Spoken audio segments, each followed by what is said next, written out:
You sum this up perfectly in your book by quoting this verse from the poem by John de La Fontaine, where he says, "How many folks in country and in town neglect the principle of fair, and let for want of due repair a real house fall down to build a castle in the air."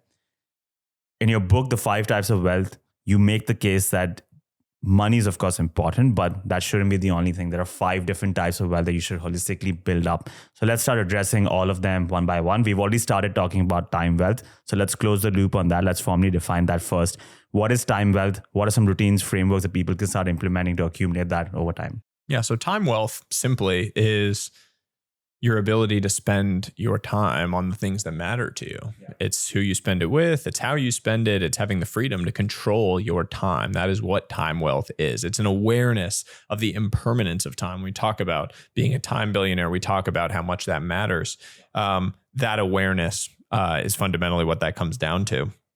And in terms of engaging in that and building that in your life, I think the first step is to recognize how you're currently spending your time.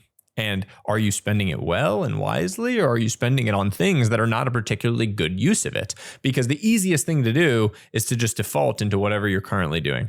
And if you were to actually track and manage your time during the course of a week, you would immediately get a pretty good perspective on where am I like really getting energy out of the time I'm spending, and where am I seeing energy draining? Where am I seeing that I'm spending time on activities that are really crushing me? Either the people that I'm with, or the things that I'm doing, or the work that I'm doing.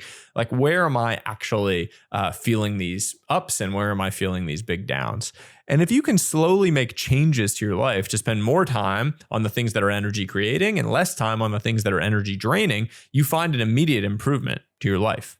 And in general, the things that create energy in your life tend to be the things that have higher returns. They have higher upside, and whether it's financial or otherwise, they create more value in your life. Just by building that awareness about how you're spending your time can really help you start moving in the right direction. You also bring up a very interesting law in your book called Parkinson's Law, where work expands to fill up the time you allot for it. So if there's a task that would only take 30 minutes and you assign 2 hours for it, you will end up finishing in 2 hours because you'll procrastinate. Yes. I find that very interesting. It's very true too. Anyone that has spent time emailing knows this. Like, if you give yourself 2 hours to email, you take 2 hours to email. If you give yourself 30 minutes, you get it all done in 30 minutes.